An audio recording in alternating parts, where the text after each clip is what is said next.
এক সময় অনেক অনেক কাল আগে, যখন পৃথিবীটা আজকের মতো এত কোলাহলপূর্ণ ছিল না, যখন জীবনের গতি ছিল অনেক ধীর, সেই প্রাচীন ভারতে এক ছোট্ট গ্রাম ছিল হিমালয়ের পাদদেশে।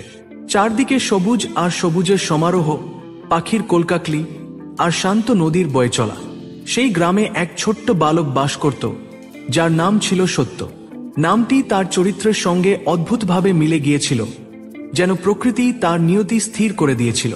সত্য ছিল দেখতে খুবই সাধারণ, অন্য 10টা গ্রামের ছেলের মতোই, কিন্তু তার চোখ দুটোতে ছিল এক অদ্ভুত ঔজ্জ্বল্য, এক সরলতা যা সহজেই মানুষের মন ছুঁয়ে যেত। তার বাবা মা ছিলেন অত্যন্ত ধার্মিক এবং সৎ মানুষ। তাদের দিন কাটত ক্ষেত খামার আর সাধারণ গৃহস্থালির কাজে। অভাব ছিল তাদের নিত্যসঙ্গী, কিন্তু তাদের মুখে হাসি আর মনে শান্তি ছিল সব সময়। ছোট্ট সত্য তার বাবা মায়ের কাছ থেকেই শিখেছিল সত্যের পথে চলার গুরুত্ব। মায়ের মুখে সে শুনত নানা গল্প, যেখানে সত্যবাদীরা শেষ পর্যন্ত জয়ী হয় আর মিথ্যাবাদীরা পায়ে পড়া যায়। বাবা তাকে বলতেন, সত্য কথা বলতে ভয় পেও না বাবা, সত্যই পরম ধর্ম, সত্যই মানুষকে মুক্তি দেয়। এই কথাগুলো সত্যের ছোট্ট মনে গেঁথে গিয়েছিল গভীরভাবে। সে জানত না এই শিক্ষা একদিন তার জীবনকে এক অসাধারণ উচ্চতায় নিয়ে যাবে, তাকে পরিচিত করবে স্বয়ং গৌতম বুদ্ধের সাথে। গ্রামের অন্য শিশুদের সাথে সত্য খেলাধুলা করত, মাঠে ছুটোছুটি করত, নদীতে মাছ ধরত, কিন্তু একটা বিষয়ে সে ছিল সবার থেকে আলাদা। সে কখনো মিথ্যা কথা বলতো না, ছোট ছোট বিষয়ও না। যখন বন্ধুরা দুষ্টুমি করে কারো গাছের ফল চুরি করত বা খেলার ছলে কোনো ক্ষতি করে ফেলত, আর বড়রা এসে জিজ্ঞাসা করত কে করেছে, তখন অন্য শিশুরা হয়তো ভয়ে বা লজ্জায় মিথ্যার আশ্রয় নিত, কিন্তু সত্য দ্বিধা না করে সত্যি কথা বলতো।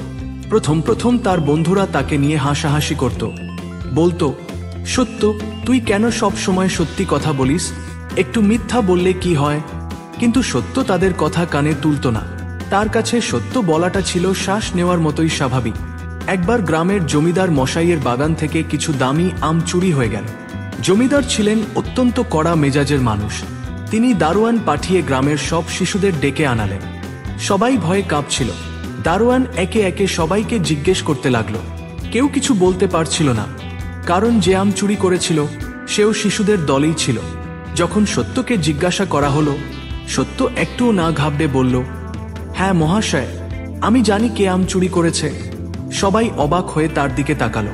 সত্য তখন সেই ছেলেটির নাম বলে দিল। ছেলেটি প্রথমে রেগে গেলেও পরে লজ্জায় মাথা নিচু করে নিজের দোষ স্বীকার করল। জমিদার সত্যের এই সততা দেখে মুগ্ধ হলেন।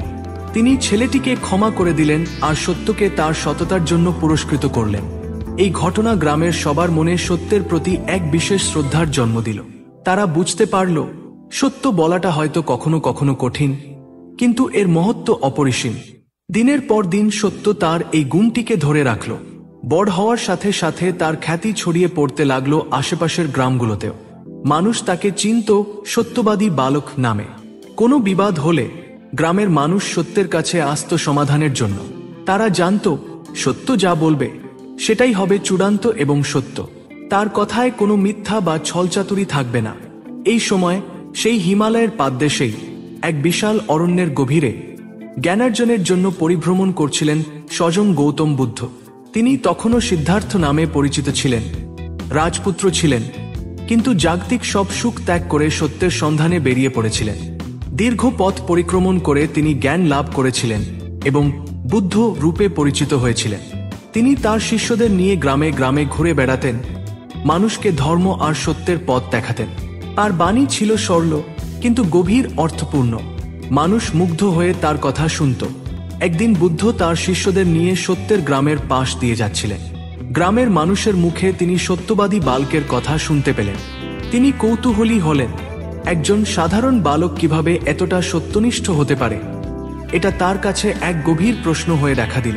তিনি ভাবলেন, এই বালকটির সাথে তার সাক্ষাৎ করা উচিত।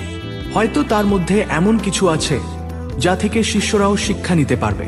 বুদ্ধ তার শিষ্যদের বললেন, চলুন আমরা সেই সত্যবাদী বালকের সাথে দেখা করি। তার কাছ থেকে হয়তো আমরাও কিছু শিখতে পারব। শিষ্যরা অবাক হলেন। স্বয়ং বুদ্ধ, যিনি পরম জ্ঞান লাভ করেছেন, তিনি একটি বালকের কাছ থেকে কি শিখবেন? কিন্তু তারা প্রশ্ন করলেন না। তারা জানতেন বুদ্ধের প্রতিটি কাজের পেছনেই কোনো না কোনো গভীর উদ্দেশ্য থাকে। তারা গ্রামের দিকে যাত্রা শুরু করলেন। গ্রামের পথে আস্তে আস্তে তারা দেখছিলেন গ্রামের মানুষরা কেমন শান্তি আর সরলতার সাথে বসবাস করছে। বুদ্ধ অনুভব করলেন এই গ্রামের মাটিতে কিছু একটা বিশেষত্ব আছে। যখন তারা গ্রামে পৌঁছালেন তখন বিকেলের নরম আলোয় গ্রামটি এক অদ্ভুত শান্তিতে ডুবেছিল। বুদ্ধ গ্রামের পঞ্চায়েত প্রধানকে ডেকে সত্যের কথা জিজ্ঞাসা করলেন। প্রধান সানন্দে সত্যের প্রশংসা করলেন এবং তাকে ডেকে পাঠালেন। সত্য তখন মাঠে খেলছিল। খবর শুনে সে দ্রুত দৌড়ে এলো। তার মনে ভয় ছিল না, শুধু ছিল এক ধরনের বিস্ময় আর কৌতূহল। সে দেখল এক সৌম্যদর্শন পুরুষ, গৈরিক বস্ত্র পরিহিত। তার চারপাশে এক অদ্ভুত আলোর আভা। তার চোখ দুটোতে ছিল গভীর প্রশান্তি আর মুখে ছিল এক স্বর্গীয় হাসি। সত্য বুঝতে পারল ইনিই সেই মহাজ্ঞানী যার কথা সে লোকমুখে শুনেছে। বুদ্ধ সত্যকে দেখে মৃদু হাসলেন। তার মনে এক ধরনের শান্তি নেমে এলো। তিনি সত্যকে কাছে ডাকলেন এবং স্নেহভরা গলায় জিজ্ঞাসা করলেন, বৎস, তোমার নাম সত্য, তাই না? সত্য বিনয়ের সাথে বলল, আজ্ঞা হ্যাঁ মহাশয়। বুদ্ধ আবার জিজ্ঞাসা করলেন, আমি শুনেছি তুমি নাকি কখনো মিথ্যা কথা বলো না, এটা কি সত্যি? সত্য মাথা নিচু করে বলল, মহাশয়, আমি সবসময় চেষ্টা করি সত্যি কথা বলতে। বুদ্ধ আবার বললেন, কিন্তু সত্য কথা বলা তো অনেক সময় কঠিন হয়, তাতে অনেক বিপদও আসতে পারে। তবুও কি তুমি মিথ্যা বলো না? সত্য তখন তার সরল ভাষায় বলল, মহাশয়, আমার বাবা মা আমাকে শিখিয়েছেন সত্যই পরম ধর্ম। সত্য বললে মন শান্ত থাকে, ভয় হয় না। মিথ্যা বললে মনের ভেতর এক ধরনের অস্থিরতা কাজ করে, তাই আমি মিথ্যা বলতে চাই না। বুদ্ধ মুগ্ধ হলেন। তার চোখে এক গভীর আনন্দ দেখা দিল। তিনি সত্যের মাথায় হাত বুলিয়ে দিলেন এবং বললেন, তোমার এই সত্যবাদিতা, তোমার এই সরলতা এক অমূল্য সম্পদ। তুমি এই গুণটিকে সারা জীবন ধরে রেখো। মনে রেখো, সত্যের পথ হয়তো অনেক সময় কঠিন মনে হতে পারে, কিন্তু শেষ পর্যন্ত জয় সত্যেরই হয়। বুদ্ধের এই কথাগুলো সত্যের মনে এক গভীর প্রভাব ফেলল। তার মনে হলো তার এতদিনের বিশ্বাস আজ এক মহান ব্যক্তির দ্বারা সমর্থিত হলো। সে আরো দৃঢ় প্রতিজ্ঞ হলো সত্যের পথে চলার জন্য। বুদ্ধ তার শিষ্যদের দিকে তাকিয়ে বললেন, দেখুন এই বালকটি কত সরলভাবে এক গভীর সত্যকে ধারণ করে আছে। আমরা যারা জ্ঞান লাভের জন্য এত কঠোর সাধনা করি, তারাও হয়তো কখনো কখনো ছোটখাটো বিষয়ে মিথ্যার আশ্রয় নিই, কিন্তু এই বালকটি কোনো প্রকার জাগতিক প্রলোভন বা ভয় ছাড়াই সত্যের উপর অটল। শিষ্যরা সত্যের দিকে তাকিয়ে দেখলেন। তাদের মনেও এক ধরনের শ্রদ্ধাবোধ জন্ম নিল। তারা বুঝল জ্ঞান শুধু পুঁথিগত বিদ্যার মধ্যে সীমাবদ্ধ নয়, প্রকৃত জ্ঞান লুকিয়ে থাকে সরলতা আর সত্যনিষ্ঠার মধ্যে। বুদ্ধ এরপর গ্রামের মানুষদের উদ্দেশ্যে কিছু কথা বললেন। তিনি তাদের সত্যের মহত্ব বোঝালেন, অহিংসার বাণী শোনালেন। গ্রামের মানুষ মন্ত্রমুগ্ধের মতো তার কথা শুনল। সেদিন গ্রামের প্রতিটি মানুষ এক নতুনভাবে সত্যের গুরুত্ব অনুভব করল। বুদ্ধ যখন ফিরে যাচ্ছিলেন, সত্য তখন তার পেছনে পেছনে কিছুটা পথ হেঁটে গেল। বুদ্ধ তাকে আশীর্বাদ করলেন এবং বললেন, তোমার জীবন ধন্য হোক বৎস। তোমার মতো মানুষদের জন্যই পৃথিবী এখনো সুন্দর। সেই দিন থেকে সত্যের জীবন এক নতুন দিকে মোড় নিল। সে শুধু নিজের গ্রামেই নয়, আশেপাশের বহু গ্রামে সত্যবাদী বালক হিসেবে পরিচিতি লাভ করল। মানুষ তাকে উদাহরণ হিসেবে দেখত। যখনই কোনো শিশু মিথ্যা কথা বলতো, তার বাবা মা তাকে সত্যের গল্প শোনাত। সত্য হয়ে উঠল সততার এক উজ্জ্বল প্রতীক। দিনের পর দিন, বছরের পর বছর কেটে গেল। ছোট্ট সত্য বড় হলো, কিন্তু তার সত্যবাদিতা একটুও কমল না। সে গ্রামের একজন সম্মানীয় ব্যক্তি হয়ে উঠল। গ্রামের যে কোনো সমস্যায় তার মতামতকে গুরুত্ব দেওয়া হতো। তার প্রতিটি সিদ্ধান্ত ছিল ন্যায়ের উপর প্রতিষ্ঠিত। সে কখনো কারো প্রতি অন্যায় করেনি, কাউকে মিথ্যা বলেনি। তার জীবন ছিল সহজ সরল, কিন্তু তার নীতি ছিল পাহাড়ের মতো অটল। সে বুঝতে পেরেছিল বুদ্ধের আশীর্বাদ শুধু তাকে ব্যক্তিগতভাবে শক্তিশালী করেনি, বরং তার জীবনকে এক মহৎ উদ্দেশ্য দিয়েছিল। সত্য তার নিজের জীবনে কখনো কোনো বড় ধন সম্পদ বা ক্ষমতা অর্জন করেনি, কিন্তু তার অর্জন ছিল তার চেয়েও অনেক বেশি মূল্যবান। সে মানুষের ভালোবাসা, শ্রদ্ধা আর বিশ্বাস অর্জন করেছিল। এই জিনিসগুলো পার্থিব কোনো বস্তুর চেয়ে অনেক বেশি মূল্যবান। তার এই জীবন কাহিনী প্রজন্ম থেকে প্রজন্মান্তরে মুখে মুখে ফিরতে লাগল। শিশুরা তাদের দাদু দিদিমার কাছ থেকে সত্যবাদী বালকের গল্প শুনত। এই গল্প তাদের ছোটবেলা থেকেই সত্য কথা বলার গুরুত্ব শেখাতো। গল্পটি যেন একটি জীবন্ত উদাহরণ হয়ে থাকলো কিভাবে একজন সাধারণ মানুষও শুধুমাত্র একটি গুণের উপর ভর করে অসাধারণ হয়ে উঠতে পারে। সত্যের এই গল্পটি শুধু একটি কল্পকাহিনী ছিল না, এটি ছিল মানবজাতির জন্য এক শিক্ষা। এটি প্রমাণ করে সত্যের পথ হয়তো কঠিন, কিন্তু তা সবসময় শুভ পরিণাম নিয়ে আসে। মিথ্যা হয়তো ক্ষণিকের জন্য আরাম দেয়, কিন্তু এর পরিণাম সবসময় হয় ধ্বংসাত্মক। ভাবতে আশ্চর্য লাগে কিভাবে একটি ছোট ছেলে কোনো প্রকার আনুষ্ঠানিক শিক্ষা ছাড়াই এত বড় একটি মহৎ গুণ ধারণ করেছিল। তার জীবনে কোনো উচ্চাকাঙ্ক্ষা ছিল না, সে শুধু চেয়েছিল সত্যের পথে চলতে, আর এই সরল ইচ্ছাই তাকে মহৎ করে তুলেছিল। গৌতম বুদ্ধের আগমন সত্যের জীবনে এক নতুন আলোর দিশা দেখিয়েছিল। বুদ্ধের মতো একজন মহাজ্ঞানী পুরুষের প্রশংসা সত্যের আত্মবিশ্বাসকে আরও বাড়িয়ে দিয়েছিল। সে বুঝতে পেরেছিল তার পথ ঠিক ছিল। সত্য যখন বৃদ্ধ হল, তখনও সে একই রকমভাবে সত্যবাদী ছিল। তার সাদা চুল, কুঁচকানো চামড়া আর অভিজ্ঞ চোখ দুটোতে ছিল এক ধরনের শান্তি যা শুধু সত্যবাদীদের মধ্যেই দেখা যায়। তার জীবন ছিল এক খোলা বইয়ের মতো, যেখানে কোনো লুকোচুরি ছিল না। গ্রামের যুবক যুবতীরা তার কাছে আসত উপদেশ নিতে। তারা তার জীবনের গল্প শুনত আর নিজেদের জীবনে সত্যের গুরুত্ব বুঝতে পারত। সত্য তাদের বলতো, জীবন অনেক কঠিন, পদে পদে প্রলোভন আসবে, কিন্তু মনে রেখো, সত্যের উপর ভরসা রাখলে কোনো ঝড়ই তোমাদের টলাতে পারবে না। তার কথাগুলো ছিল এক ধরনের অনুপ্রেরণা যা আজও বহু মানুষের জীবনে আলো ছড়ায়। সত্যের গল্প আমাদের শেখায় চরিত্রই মানুষের আসল সম্পদ, আর চরিত্রের মূল ভিত্তি হল সত্যবাদিতা। এই শিক্ষা আজকের দিনেও সমানভাবে প্রযোজ্য।